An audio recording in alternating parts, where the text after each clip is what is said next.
What's going on, guys? Welcome back to No Reserves Radio. I'm your host, Rehn. With me, as always, Angelo and Austin. Guys, this is the season finale for Season 1 of No Reserves. It's weird that we got here, but we made it. Thinking back, Austin, you weren't there at the start. Angelo, has this gone the way you anticipated it to go? Is there anything you would go back and do differently from the start? Because we learned a lot in those first few months. Really, that first month, I feel like every week we were making huge improvements, whether it was in the audio quality. I will never forget. I don't care. I'm bringing this up. I don't care. I will never forget, because we started around December, if I'm not mistaken. We started in either the very end of October or the very start of November. And I will never forget the whole damn argument we had over the Christmas special. So what he's referring to, because I feel like we've deleted a few of those early episodes. I know we've deleted. We only deleted one. I've only deleted one so far. But what he's specifically talking about is we were talking about what we wanted to do, like what we wanted the podcast to be, and Adam was determined that we were going to do a Christmas special for our fans in our first episode. Third episode, I think. It was whenever it was. And we finally I think we just said okay, and then we never did it because that was the week that he stopped. No, me and him got into it huge. Like outside? Yeah. I remember in the chat. I might not have been there. In the chat, I told him, dude, we have no followers at this time. The audience isn't formed yet. So, if there's any backlash or heat from not doing a Christmas special, I'll take it on. And then he was like, this isn't like wrestling. There's no heat. We're going to piss people off. And I was like, bro, there's no one to piss off yet. Yeah, that's a weird one. For me, I think it was, I don't know. There's not a lot I would have done differently because I feel like all of the times we've screwed up majorly, we learned through it. Yeah. Like the amount of times early on because Adam was doing the recording in that first one, when we switched over to where it was just me and you for a week or two and then Austin joined, there was a lot of recording hiccups, and I feel like our editing and everything else has improved significantly since then because we had to do it. We had to learn it. Specifically you, because I don't do so much infrastructure I had to worry about. So we wouldn't be at the point where we are now, and I'm not saying we're perfect now, but our quality is just so much better, and that's because we had to learn how to deal with all that stuff. Austin, you have not been here since the start. Is there anything you would have changed or anything that you're shocked about at this point? I would have been there at the start. Or I should have been there at the start. Yeah, you were against it. I remember there was a talk. I wasn't against it. I just didn't have the availability. Yeah, you didn't have the availability, but I remember Angelo and I talking once, and I was like, I was set that we could not, 4 was the limit. 3 is perfect for me because you're not drowning each other out. 4 was my absolute limit. And he's like, who's the 4th going to be? And I was like, well, maybe Austin. And he's like, it's not going to be Austin. And I was like, okay. Was that the first golden L?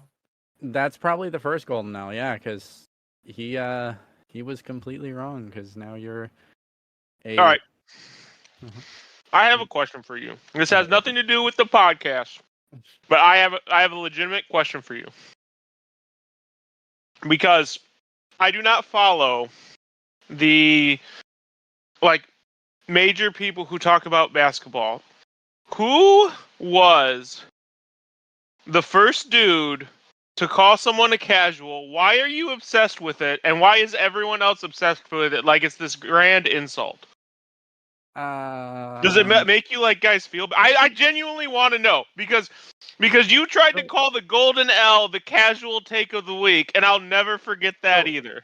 So it's because if you're a casual fan, right? So I don't know who first coined it, but it makes sense. If you strictly are looking at box scores and you're not watching the on-court performances and the impact of that performance, because you can go drop 50, but if you lost, you lost. It's still impressive that you dropped 50, but you lost.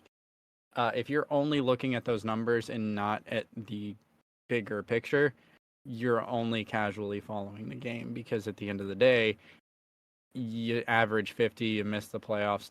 What were you averaging 50 for, So that is so I do the football one, and that is so weird because that is so Alex, this is why me and Alex work so well, because Alex will watch like every freaking game, and as part of researching all that I research, I don't want to watch the game because I don't want to be tainted, or not tainted, but influenced by those results. I want to see what actually happened, and then I want to make my judgment from there.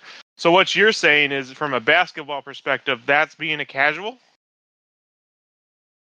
I think if you're not watching the game and you're strictly box score watching and basing an opinion on just the box score, it's kind of a casual following. But it's not just the box score with football. I think it's different.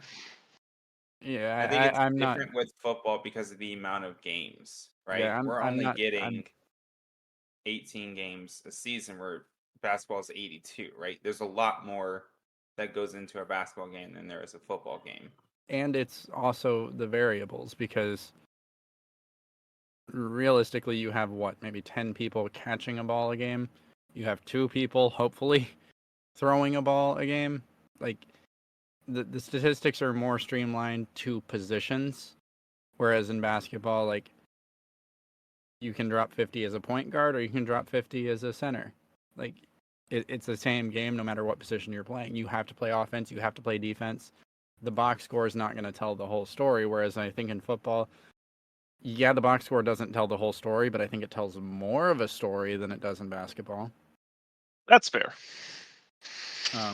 But so I guess I was going to go into the question of the week here, but I think I just asked the question of the week instead. I think that was a better question. I think that's a better question of the week. We'll save the one I was going to ask tonight for another week. Agreed. But no, it's been a fun first season. I've enjoyed it, and I'm ready for season 2. Get into some basketball news. I only have one thing. Austin said he had something he wanted to talk about. But James Harden, this whole ordeal situation, cluster, explicitive. James Harden thinks the relationship with 76ers is beyond repair. At what point do we start to think maybe James Harden is the problem? So here's my question for you. Uh-huh. Okay. Why? Well, I guess that what you just said is kind of that inkling, but why does it seem that you are harder on Damian Lillard for requesting a trade than you have been for James Harden the 3 times he's requested a trade? What do you mean? I mean, I don't hear like lambasting of James Harden because he requested out of Brooklyn, and because he requested out of OKC, and because he requested out of Houston. Like, I guess where's that spunk? Where's the spunk? Where's okay, so here's the thing. So Austin can be the answerer here because you and I are biased towards this.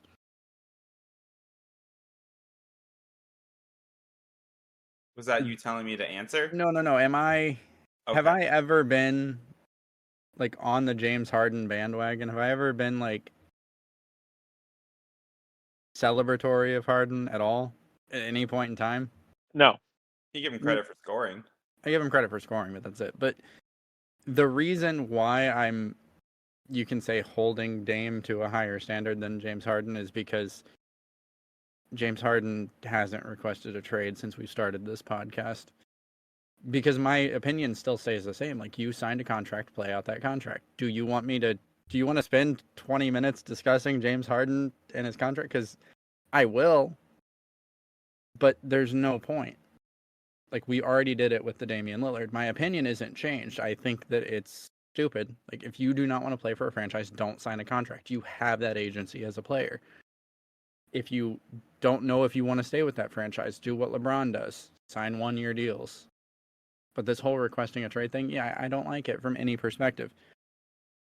But in this situation, my question for you is, when are we going to acknowledge that James Harden, who's showing up to practice in fat suits and staying out on practice nights in strip clubs and doing whatever else James Harden, like, I don't know what he's done yet for the 76ers. I haven't watched it.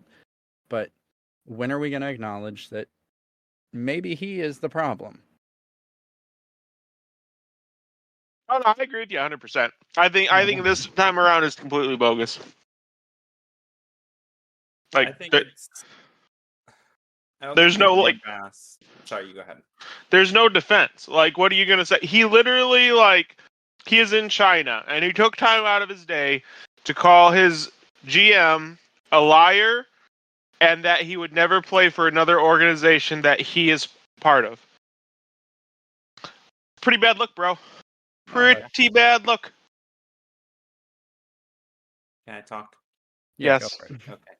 Sorry, I was just making sure. At least for me, the reason I'm not as hard on James Harden when it comes to requesting the trade, because I expect it like KD. Right? He's just kind of it's become part of them as a player, right? If they're not happy, they're going to leave. It is what it is. Dame, he's not been happy for a long time, but he kept stucking it out. So I think he gets a pass. And a few weeks before, he released a song in which he said that he was loyal. And, like, he literally dropped the line about ring chasing and what if Reggie left the Pacers. Like, he was giving the idea that he was going to stick with the franchise, and then suddenly he wasn't. So we're obviously gonna be harder on someone. I'm just curious to what his coming to Jesus moment was, because he had to have like a coming to Jesus moment about this. Oh, definitely, he had to. What do you think it was, Rehn? It was drafting Scoot Henderson. That's what I was thinking too. Like, that's obvious. He wanted them to trade that pick for help right now, and not for the guard that's going to take his place when he is gone, whether that's through retirement, free agency, or a trade.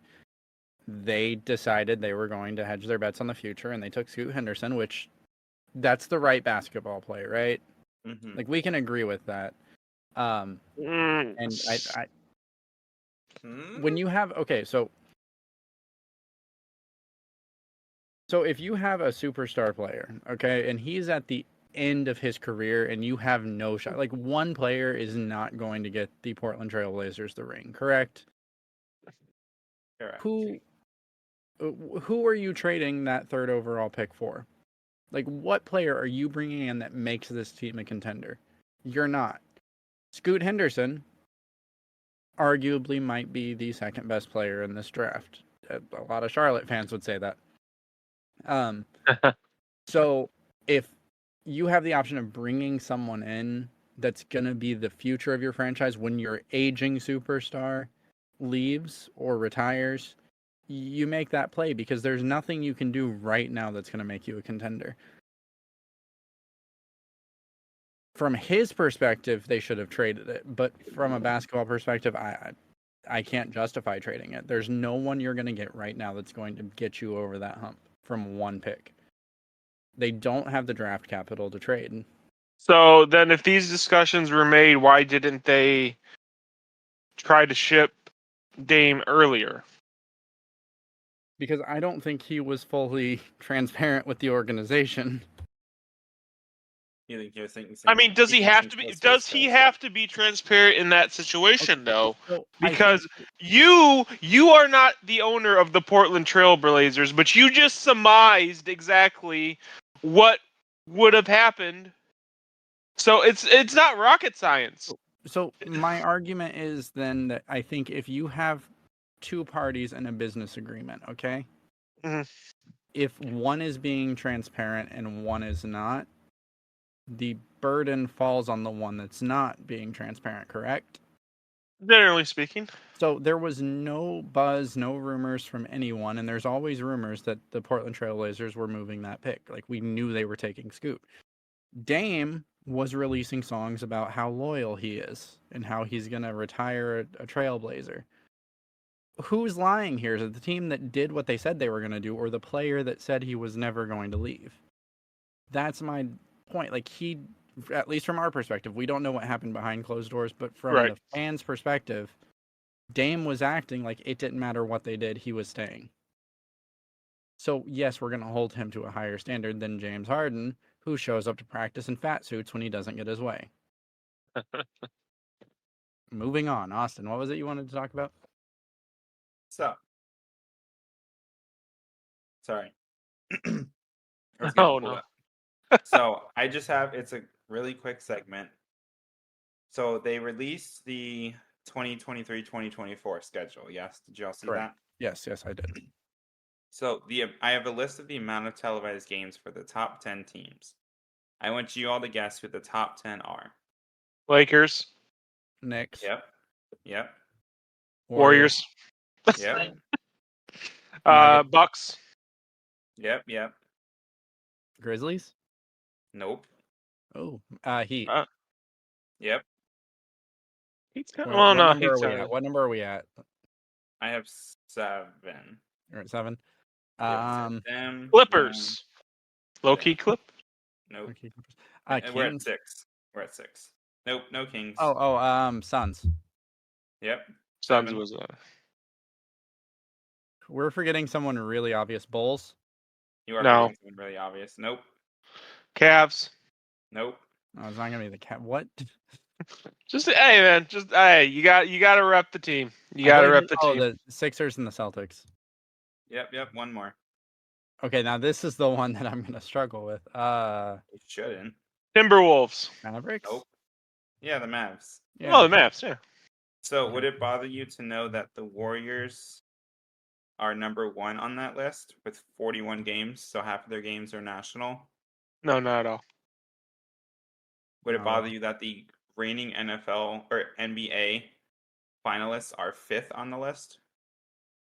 The finals. I mean, not really. Not really, because like market share. Oh. So not only market share, but you have to understand, you want to put the most entertaining product out there. And while Nikola Jokic is a very talented player, watching Steph Curry is better visually than watching Nikola Jokic. Agree? Agreed, but I don't like it. Yeah, it's one of those like the meme, like he's out of line, but he's right. Yeah. Like I feel like it should be. I guess I'm just used to like the NFL, how they always put the Super Bowl winner first. Mm-hmm. Like to show off, like this is the team that you have to beat this year. I don't know. I just wanted to see what your opinions on that were. But it's also like we were talking about with football, like 18 games, 82 games, like there's a lot more like time to get like tired of the game, I guess. And let's be real, I'm sure there's some kind of behind the scenes conversation with advertisers and the teams that the people who provide the money for the NBA want to broadcast are broadcasted. It's unrelated. I have NBA Twitter pulled up, and someone said, "I'm so tired of hearing words harden and uncomfortable this offseason." Same, bro, same. Okay. Do you guys have anything else for NBA news before we get into the actual like segment? No, that opening segment was a lot longer than I thought it was going to be. I'm actually shocked at how long. It's gonna be a long episode. Not as long as our football episode, though. Oh yeah. Hey, you want to plug that real quick? As I say, shameless plug already. Let's go. Shameless plug. Let's go. I had to take a cold shower because of how many hot takes I gave out. And something I'm noticing about Alex is like he's not like Rehn, where if I say something ridiculous, like Ren's gonna snap back. Alex will just be like, "Oh, I don't agree, but I appreciate the ballsiness." It's like no. So I mean, last episode was a rough episode. It was literally like 2-3 a.m. for Alex by the time we finished, and it was like almost 9 o'clock for me, and that's late for me. So, but watch it. It was probably our best episode to date, and I think when you watch it, you'll agree with that, Run. That's what I was about to say. Like, I haven't listened to it yet, but guys, if you enjoy what we do here, check out that podcast. If you have push notifications enabled for this, which you should, you will get currently the push notifications for the football podcast. We probably will move them to a separate RSS type thing. So you'll get it through a different source just so it's easier for us to categorize, but it's still under the same umbrella. But what I'm saying is enable your push notifications and you'll know when we post everything, including our bonus episodes that we don't plan. And that's the only way you're really going to know about those. But yeah, go listen to it. Alex is very, very knowledgeable. If you are only listening to us, you haven't even met Alex yet. So go check it out. Eventually. Let's move right into the topic, which I didn't really cover what we were doing tonight. If you've listened last week, you know that this week we're doing the Western Conference predictions / off-season recap. It's entirely based on our own personal individual criteria. Some of us are valuing youth, some of us are valuing star power, some of us are negative Nancy's, aka Angelo. Here's something I want to discuss real quick about that, and this kind of ties into football, but it kind of doesn't. So when you make a prediction, right, you also make a correlation. So counter prediction. Yeah, but it doesn't necessarily have to make sense. I think it does, because if you want to tell me what's the crappy team, the Nets are gonna be the first seed in the East, something has to happen for that scenario to make sense to you. So again, we're going to football here. When you have a few games, it's very easy to categorize. There are over 1,000 games in the NBA every year. I'm not going to break down and say, oh, the Suns are going to win 50 games and the Nuggets are going to win 52. Like, that's too... I don't want you to do that. I'm just saying, like... There has to be... For every action, there is a reaction. I get it. I get what you're saying. I'm saying that this has to be more of a lighthearted, like, do you think they're better or worse than last year? Because a team can be better, right? Like, we could say, like, a team could go sign Giannis. They're obviously better, right? Yeah. That doesn't necessarily mean they're going to win more games. You expect it to mean they're going to win more games, but it doesn't necessarily mean they're going to win more games. Giannis could get hurt, right? Fringe bench player on the other team could suddenly start shooting 9 for 10 from three-pointers or from three-point range and get your team to the NBA Finals. Things happen. We're not predicting that. We're predicting, did the team get better or worse versus last season? At least that's what I'm doing. That's fair. No, I get what you're saying. That's totally fair. Okay, so we're on the same page. We probably should have cleared that up off the air, but now our listeners know. Mm-hmm. So, start off hot, baby. All right. We're going to get started with, and I lost the rosters because I was looking for NBA news. There it is. I found it. We're good. All right. Let's get started with the Houston Rockets. They were 22-60. Hold on, I'm scrolling. I didn't think we were starting that low. Didn't think we were starting that rough. So they lost Kenyon Martin, Josh Christopher, Ty Washington, and Usman Garuba. If you're saying who are all those people besides Kenyon Martin Jr., so was I. And players they added. And this is a really interesting team for me before we even get into it because it's such a confusing ad, and we talked about this in one of our previous episodes. They added Fred VanVleet, Dylan Brooks, Jock Landell, Jeff Green, Ammon Thompson, and Cam Whitmore. Oh. I have a really hot take. Defense go ahead. Well, defense question mark is a great take, but what is your take, Angelo? Somehow they're going to be worse. They're definitely going to be worse. Yeah, definitely. We're talking about the Rockets, right? Yeah, that's your Yes. that your hot take is they're going to be worse. Then 22 games? Man, I need to go take a shower, man. That's just really That- hot. Like, I guess this man just came out, was like, I have a hot take. Sky is blue, and then he you walked away. Like, you he had don't nothing else to add to that. you don't think that adding Fred Van I can't even say his name. You don't think the stuff they added didn't improve the roster or makes it more likely that for them to win more games? It's I not guess. that's not what I'm saying, Angelo. What I'm saying is you said they're going to be worse, and then you walked away. Like, that was your hot take. Like, it was a one, like, short sentence. One-liner. Yeah, like, Yeah. that's Yeah, it what I'm was. saying. Because on paper, again, the game is not played on paper. On Right. paper, there's not a single team that added more wins than the Houston Rockets, because Fred VanVleet adds 11.4 estimated wins. Dylan Yeah. Brooks adds 5 estimated wins. Jock Landell adds 2.7. Ammon Thompson looks solid. Cam Whitmore, very solid. Like, he's gonna be one of the steals of the draft. I definitely think they're gonna be better than last year. I want you to elaborate on your hot take. That's what I'm questioning. Okay, that's fair.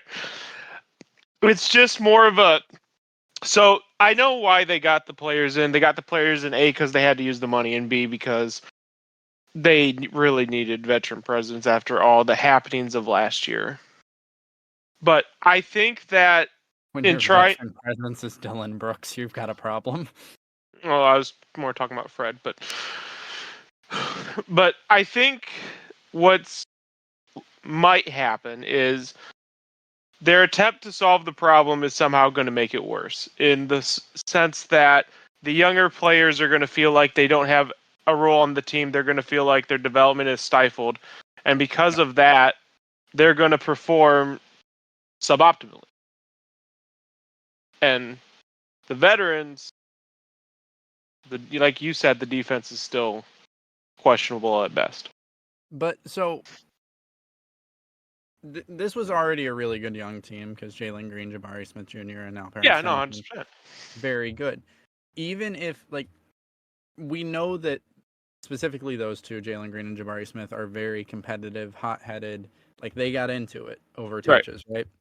Yep. Do you not think that maybe having players come in that are going to not necessarily take their spots, because I don't think anyone's going to be that stupid to take away their young future spots. Mm-hmm. I question how they're going to run their lineups, but And that's kind of what I'm getting to. The game of basketball is changing in the NBA. Right. It's fast paced. It's shooting based. Defense question mark is a common theme when it comes to these star players. So there's no way this team is worse than last season. Just based on the fact that even if Jabari Smith and Jalen Green decide to sulk because their spots get taken or whatever, Ammon Thompson and Cam Whitmore are going to come in with something to prove because they're rookies. They always do. There's a lot more players that have solid rookie seasons and then either stay solid, boom, or taper off, right? Mm-hmm. Alperen Sengun, fantastic. Yep. And we know that Fred VanVleet and Dylan Brooks are already quality NBA players. So just based on that, they should be better than last season. Right? In So theory, yes. I'm going to say they made improvements. Will it be some major improvement? No, this is not even a team that's going to contend for a play-in spot in my eyes, but it's going to be better than last year for sure. Last year was you shut the TV off when they came on. This year, I think you click the little notification for league pass alerts when like the last 2 minutes are coming up. Because it's going to be a fun team no matter what, especially like when all 5 of their young guys are on the floor because all of them are uber athletic. Mm-hmm. It's going to be a fun game. Austin, what's your take? Do you want to just drop a one-liner? Yeah. I mean, I did defense question mark. Oh, that's fair. No, but I mean, you kind of hit it. I think they'll go up a little bit, but I think they'll still be the worst team in the Southwest. Oh, for sure. So, You ready for the next team? Yeah, I am. hopefully I don't have to scroll that far again.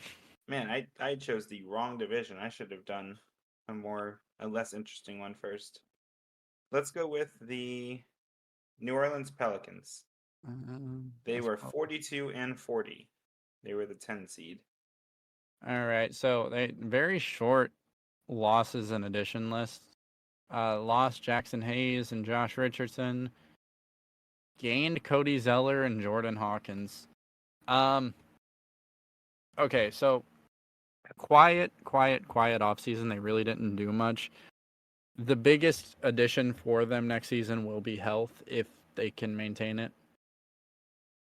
They also did sign Herb Jones to a long-term deal. He's an all-defensive NBA player, like at least that potential. Obviously having Zion for hopefully, again, we're basing this on hopefuls, a full season, Brandon Ingram's health, CJ McCollum's health. Let's just say health. If this team is healthy, they've made improvements because they didn't really need to change anything, right? Like on paper, which is what we're doing on these predictions, this is a good team. You disagree? No. You have anything to add? It's just kind of hard to make an assessment for a team that is so contingent on injury and has a player like Zion Williamson. Yeah, because Zion's an all-NBA player when he's healthy.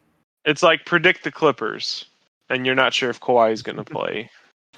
It's kind of the same. Like you could see the argument that they are going to be better and they're going to be worse, and they're very obvious arguments. They're going to be worse. Zion is going to play less games somehow. Like, as long as Zion plays more games, this is a better team. Just by that nature. right. If this team were healthy, it's an obvious playoff team. Yep. Honestly, I don't want to say contender, but it's like right on the fringe of a contender because if Zion got hot in the playoffs, there's no one stopping him, right? And that's not even factoring in the fact that Brandon Ingram, CJ McCollum, Herb Jones, like these are not bad NBA players by any stretch of the imagination. So Thank God for the rest of the NBA. Zion is good at stopping Zion. yeah, he's too busy. We're not touching that one. Nope. Nope. Just let me drop the one-liner, Ren. Let me drop my one-liner. Nope, Yep. we're moving on. We are moving, unless Austin. Austin didn't say anything. Austin didn't say anything. I wasn't given the option to say anything. Do you want to say something? No. He's sassy tonight. He is sassy tonight. Sassy. So, I mean, I think the Pelicans are going to stay about where they are. I think they'll move up into the 8 seed, but I think they'll be a pretty static team. So, not much of a hot take here. Sorry. No showers necessary. Yeah. Nothing I like got a some cold hot shower. takes. Don't you worry. They're coming. Okay. If you say so. Does that mean Austin is going to receive the golden L for this episode? That means Austin is starting with the San Antonio Spurs. Oh no! Oh, 22. You should have ended the episode with this.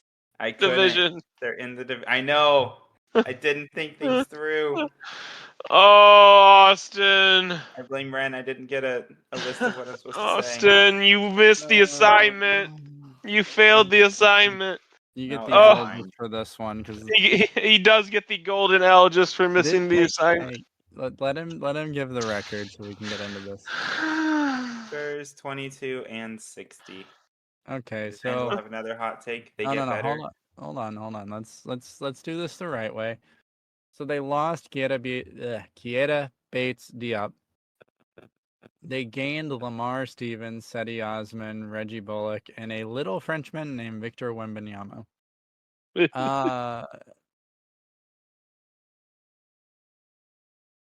Okay, so we both say better. So yeah, it's even if you were to eliminate Wemby from the equation, okay, even if you take him out of the equation,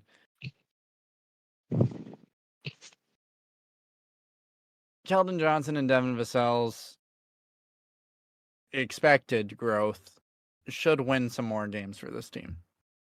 Cedi Osman, not a great player by any stretch of the imagination, but again, hey man, don't get on Cedi.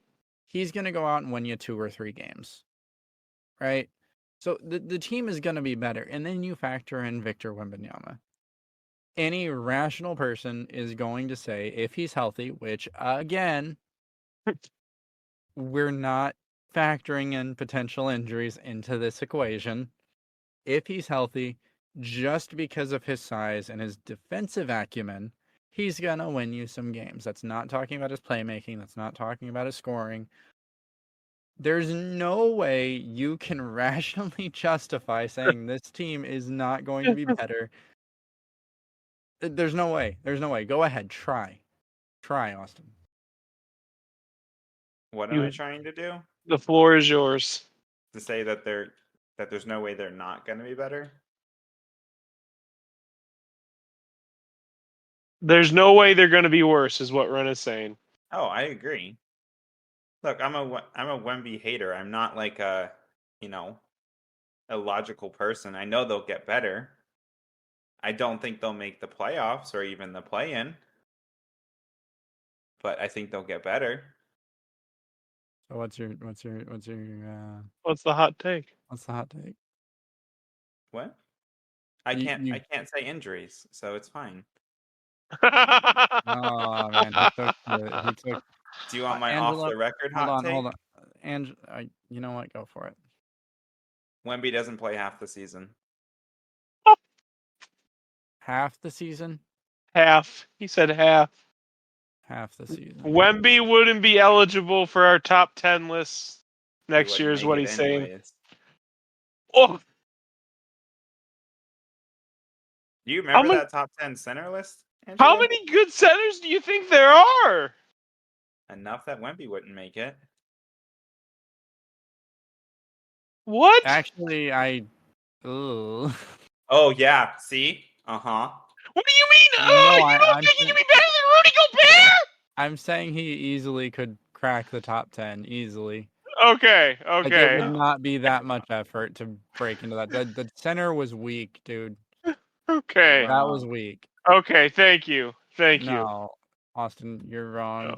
Accurate would be saying Wemby can't crack the top, 2. Yeah.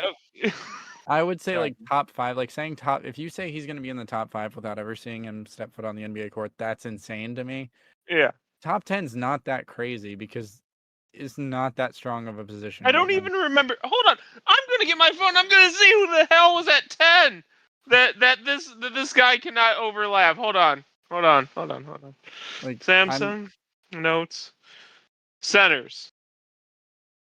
Really have to announce. It was Rudy Gobert. Yeah, Rudy was 10 for you. The true Frenchman. Rudy Gobert. Really? Saying, if you wanted to have a hot take and I don't know, that he's not going to play half the season. I don't even necessarily think that's a hot take because most of us expect he's gonna potentially have injury issues, because that's what we're used to. People this big get hurt. So I don't think that's a hot take. That's lukewarm at best. You take the L so far this week for saying that the tall guy is gonna get hurt is a hot take. Well, I mean, yeah. No, that's not a hot take. You should be disappointed. You should be disappointed for calling that a hot take. Yes, boss. I failed you. Yep. You have to now take a hot shower to you have to go get in a hot tub for 20 minutes. Yeah. I mean, that's fine. I turn the water on boiling every day, so it's fine. What is wrong with you? Don't you dare say that's what you do too. I mean, I take hot showers. Who doesn't take hot showers? Oh no, I crank it all the way. No, if it's not melting. What is wrong with you guys? Okay. Here's what I do, and I'm starting to realize maybe this isn't normal. It's not. But it's not a hard concept. So in the winter, you take hot showers, and in the summer, you take cold showers. So for me, it depends on when I'm taking the shower. I don't If take I'm cold taking showers. if I'm taking a Don't shower in the take morning, cold I take a cold showers? shower. If I'm showering at night, I take a hot shower. It depends on the time of day. See, I Why get are we like talking about showers on the podcast? Because don't know, I'm apparently putting in my Austin doesn't thing and then take we're cold done. showers or believe in them. I don't. Even if I'm outside like mowing the lawn and doing yard work, when I come in, hot shower. You're insane. What? I will What? come home from Disney, sweaty as can be, hot as can be, and I will take a hot shower. Why? Because 'Cause it it's feels good. comforting. It feels It good. is not So comforting. it's like eating a warm bowl of soup. Oh my God! I Stop steam it. the room. Yeah. Okay, You steamed the moving room. Anyways. along, Austin doesn't know what a hot take is. Let's go.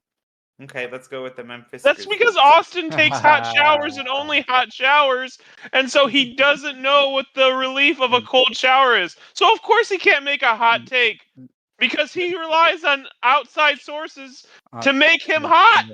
Angelo, did you hear who we're talking about? Who? Does it matter? Exactly.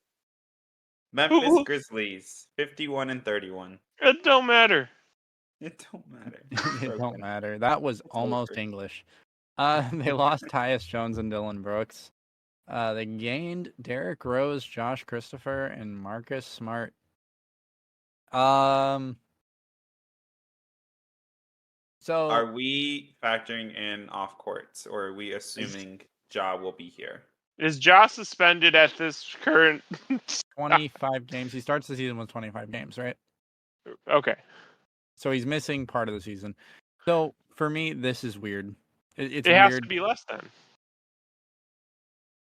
So trading 2 first-round picks for Marcus Smart, right? Right. When you have Tyus Jones, who's debatably the best backup point guard in the NBA, correct? Yeah, It debatably. makes no sense. And then you also go out and sign Derrick Rose. I'm just confused by what the Grizzlies are trying to do here. Survive without Ja?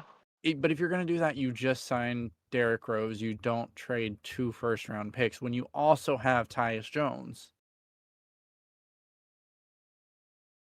Like, yes, Marcus Smart is probably, no disrespect to Drew Holiday, I think Marcus Smart is probably the best defensive guard in the NBA.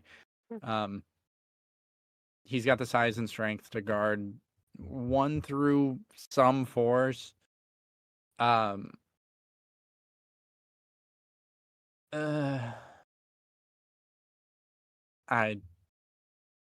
gonna say worse.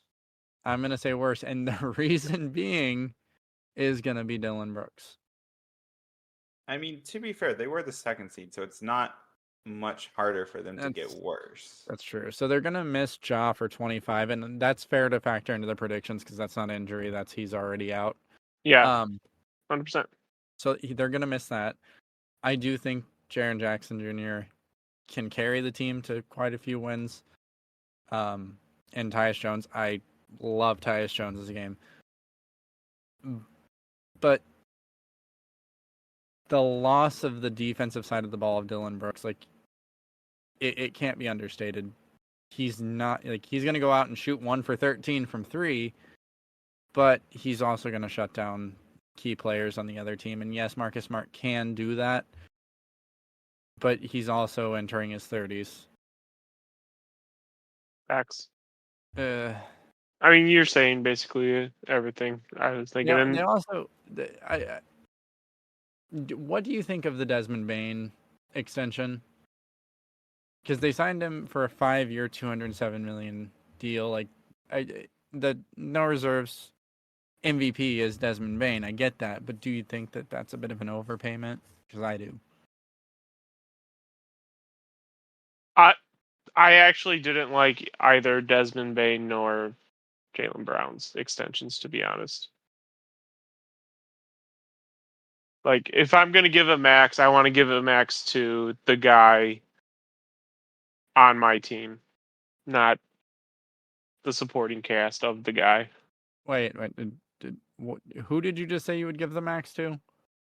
I said I wasn't a fan of the max to Jaylen Brown or to Desmond Bain because I would want to give those extensions to Ja Morant and Tatum, who are the guys on their teams. Yeah. That's my take. Okay, I agree with that. So I think they'll be worse because defensively they're going to take a hit without Dillon Brooks. Offensively, they're going to take a hit without Ja Morant for the first 25 games of the season. And that's not to say like they don't have great players, because they do. It's just they were the 2 seed. So yeah, it's a pretty easy worse for me. Yeah. Playoffs come around, we'll reevaluate, but I just Playoffs don't are gonna be understand fun. why they're loading up on point guards. That part confuses me. It's Ren's turn to be right about playoffs this year. I had my time in the sun. Austin, Grizzlies opinion.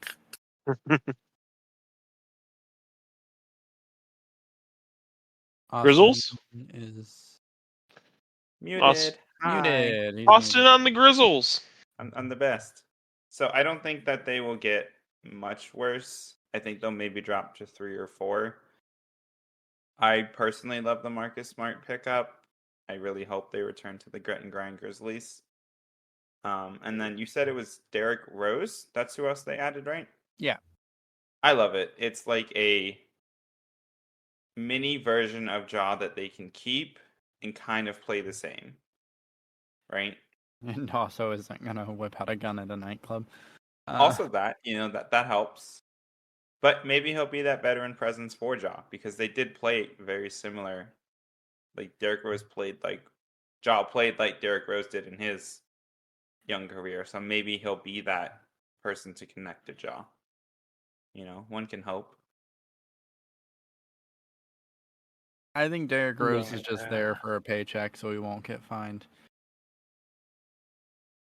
That's a football reference. That's a sports reference at this point. But yeah, I don't know how much of an impact there, because when Ja comes back, what kind of minutes is Derrick Rose going to be getting? You don't trade 2 first-round picks to not give Marcus Smart minutes. Mm-hmm.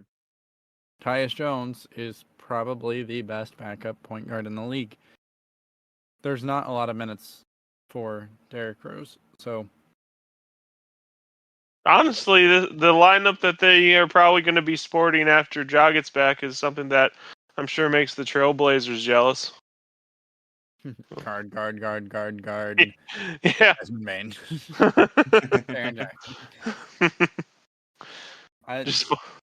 Just funnel it all to Jared. Ball. I'm all for it. Let's go. Ultimate small ball. That 2K grind. Who's the next team? The next team is the last team in the Southwest of the Dallas Mavericks. I have it sorted wrong. What's their record? I was scrolling down. The record was 38 bad. and 44. 38 and 44. Okay, so before we do anything, they should not have been 38 and 44. Uh-huh. We know that. They tanked at the end so that they could be petty and keep their draft pick. Yep. So they lost. I'm all for it, by the way. Petty ball for the win. Petty ball for the win. Yeah. They lost Davis Bertans, Reggie Bullock, and Justin Holiday. They gained Grant Williams, Rashawn Holmes, Seth Curry, Dante Exum, Derek Lively, Oliver Maxence Prosper, Olivier. It's not Oliver. It's Olivier or Olivier. I don't know. I don't care. They're gonna do better. They're gonna do better. A full season with Luka and Kyrie working together off court and on court, getting to know each other better, getting to know each other's play styles and tendencies better, because they're both legitimate playmakers, and playmaking is mostly knowing what your teammates' tendencies are. True. The open 3-point looks that Luka and Kyrie are going to get for Seth Curry is going to be pretty insane. So I'm excited for that. Grant Williams, great pickup. Derek Lively, fantastic pickup for this team. Rashawn Holmes, I also really like that one. There's no way this team is not better. Like, this is 5 or above in the West. 5 or above. I can see that easy. Yeah, I generally agree with you. There's really not much to say. Like, if this team somehow gets worse, that I don't even I can't even fathom like what would have to I happen. think Like, this is the first team on this list that the only way I think they get worse is if they get injuries. Like Mm-hmm. other they teams, would have to. like they could be healthy and they could be worse. Like the Pelicans, I could see them being worse just for whatever random reason. This team is too good and is complementary too much because Seth Curry, again, the looks that he is going to get as a role player. Yeah, just from I Luke and can't wait. Kyrie. Yeah, I cannot wait. So yeah, this is easily top 5 in the West. I would go as far as to say they'll take the 2 or 3 seed. I could see it. Yeah, me too. I think something's going to hold them back, but I could see it. All right. What's next? Let's see. Oh, we're definitely saving this one for the end. Thank you. Let's That's go probably with the Lakers. It's the Lakers conference, I know. Yeah, it is for sure. The Utah Jazz. Oh my god, I have to scroll all the way to the freaking bottom of my list. 37 and 45. I'm still scrolling. Hold on. Okay. So they lost Rudy Gay and Damian Jones. Every year, maybe I'm the only one, but I'm always shocked that Rudy Gay is still in the league. Agreed. They gained John Collins, Taylor Hendricks, Keontae George, and Bryce Sensabaugh.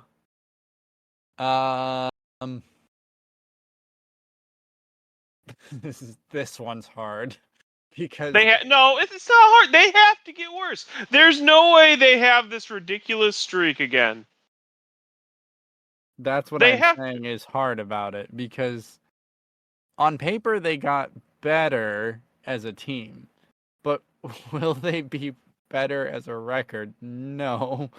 I think I agree. I think they'll be significantly worse because I think There's no teams way. will have figured they don't have a star. There's no way. Yeah, there's no way. Austin, Yeah. what's the It's way? worse. It's worse, but let's What is the way? see.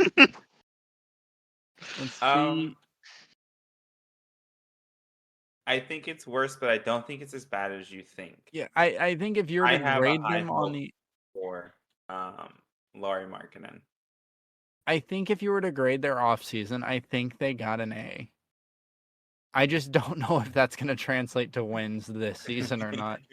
Because I think they had a fantastic off season. They had one of the best off seasons actually, but I mean, just there's no way they repeat last year. That was lightning in a bottle.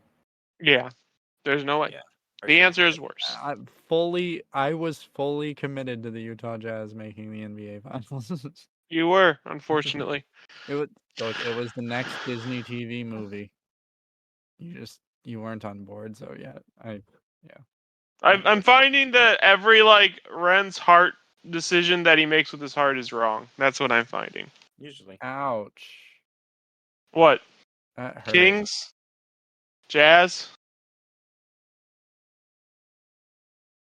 Anyway, what's next, Austin? Ren's heart is always wrong. Go After with that. the Minnesota Timberwolves. Oh god. 42 and 40. Why are you doing this to me? Why are you giving me back to back I have to listen to Angelo teams? Oh, buddy, this whole thing is full of them. I